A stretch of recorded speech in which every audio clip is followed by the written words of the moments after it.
नमस्कार दोस्तों, मैं हूं राखी अग्रवाल। मेरे YouTube चैनल कृष्णा एजुकेशन पर आपका सभी का स्वागत है। आज हम बात करेंगे डेमोस्ट्रेशन मेथड की। डेमोस्ट्रेशन मेथड ऑटोक्रेटिक स्ट्रेटजीज का एक टाइप है। इसमें क्या होता है, डेमोस्ट्रेशन जैसे डेमो शब्द से समझ में आता है कि the word demonstration means to give demo और to perform the particular activity और कॉन्सेप्ट, यानी कोई भी एक्टिविटी या कॉन्सेप्ट को करके दिखाना, शो करना डेमोस्ट्रेशन कहलाता है। Through demonstration a teacher present a task requiring some skill before the student. इसमें क्या करता है, जो अध्यापक होता है वो बच्चों के सामने कोई टास्क लेकर उसको प्रेजेंट करता है, करके दिखाता है।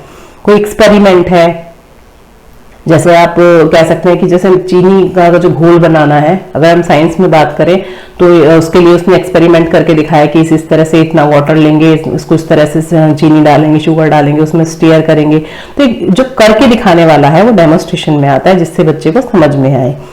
The students role is that of the observer and recorder of information and skill. जो स्टूडेंट का रोल होता है वो ऑब्जर्व करता है और रिकॉर्ड करता है उस स्किल को देखकर। Demonstration are more effective when followed by a corresponding student activity. Demonstration जो मेथड है वो तब इफेक्टिव होता है जब बच्चा एक बार देखने के बाद उसे स्वयं भी करे, तभी वो सक्सेसफुल हो पाता है।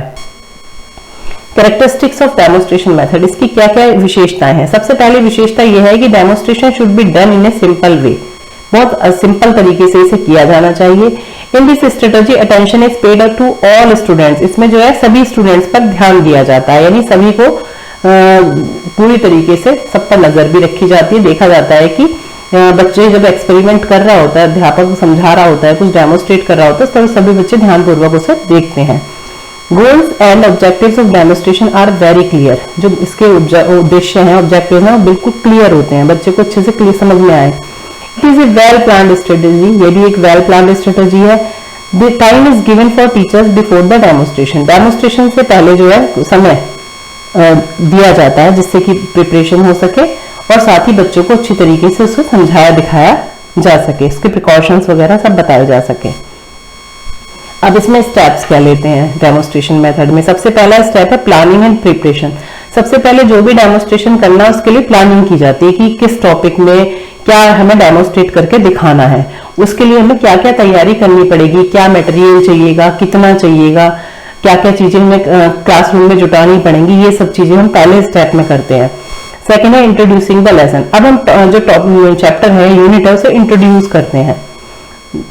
थर्ड है प्रेजेंटेशन ऑफ सब्जेक्ट मैटर। अब सब्जेक्ट मैटर को प्रेजेंट करते हैं। अब जिस सब्जेक्ट मैटर से रिलेटेड वो डेमोस्ट्रेशन है, नेक्स्ट स्टेप में वो डेमोस्ट्रेशन करते हैं जिसकी हमने प्रीवियस में तैयारी की थी। फिफ्थ है टीचिंग एड। अगर आवश्यकता है तो टीचिंग एड का इस्तेमाल करते हैं। डेमोस्ट्रेशन में जो ये प्रक्रिया की जाती है, मेथड यूज किया जाता है, ये टीचिंग एड की तरह भी काम करता है। देन फिर हम इवेलुएट करते हैं कि कितने बच्चों को वो डेमोस्ट्रेशन समझ में आया या नहीं आया, वो हमारा इवेल्युएशन का स्टेप आ जाता है। अब बात करते हैं इसकी मेरिट्स की, इसके क्या फायदे हैं डेमोस्ट्रेशन के। तो it helps a student in having a deeper understanding of the topic. चूंकि बच्चा अपने आंखों के सामने देख रहा है चीजों को, उसे केवल बताया नहीं जा रहा, यानी एक से ज्यादा सेंस यूज हो रही है उसकी, वो देख भी रहा है और सुन भी रहा है, तो उसे टॉपिक ज्यादा अच्छे से समझ में आ जाता है। It helps student remain active in teaching learning process. ये जो मेथड है इसमें बच्चा पूरे टीचिंग लर्निंग प्रोसेस के थ्रू एक्टिव रहता है, यानी वो ध्यानपूर्वक चीजों को ऑब्जर्व करता रहता है। It leads to permanent learning. जो वो डेमोस्ट्रेशन के थ्रू सीखता है, अगर उसने सही तरीके से उसमें इंटरेस्ट लेकर देखा है तो उसकी जो लर्निंग है वो परमानेंट हो जाती है। It accounts for the principle of reflective thinking. ये जो है बच्चे के अंदर रिफ्लेक्टिव थिंकिंग का जो सिद्धांत है उसकी तरफ ध्यान देता है एक तरीके से। It helps to create interest for topic among students. Topic के प्रति बच्चों में इंटरेस्ट क्रिएट करता है। It helps in arousing the spirit of discovery among students. इससे बच्चों के अंदर डिस्कवरी करने की जो भावना है वो डेवलप होती है। It imparts maximum learning to students. इससे बच्चे ज्यादा से ज्यादा सीखते हैं। अब बात करते हैं डीमेरिट्स की। डीमेरिट क्या है? Student can not benefit with direct and personal experiences as teacher carry out the demonstration. क्योंकि इसमें जो डेमोस्ट्रेशन मेथड है ये भी टीचर सेंटर्ड है और उसमें टीचर डेमोस्ट्रेशन करके दिखाता है, स्टूडेंट खुद से कुछ नहीं करता उसमें। इस कारण से उसे क्योंकि मौका नहीं मिला खुद पर्सनल एक्सपीरियंस करने का, तो वो उतना बेनिफिट नहीं ले सकता। It can be costly as it requires costly material, क्योंकि इसमें बहुत सारे मटेरियल की जरूरत पड़ती है तो ये ज्यादा महंगा है। इट कैन बी एक time consuming method, time consuming है क्योंकि डेमोन्स्ट्रेशन करने में समय लगता है। It is based on learning by doing, learning by doing पर आधारित है। This method does not provide training for the scientific method, इससे जो साइंटिफिक मेथड की जो ट्रेनिंग है वो उपलब्ध नहीं हो पाती है।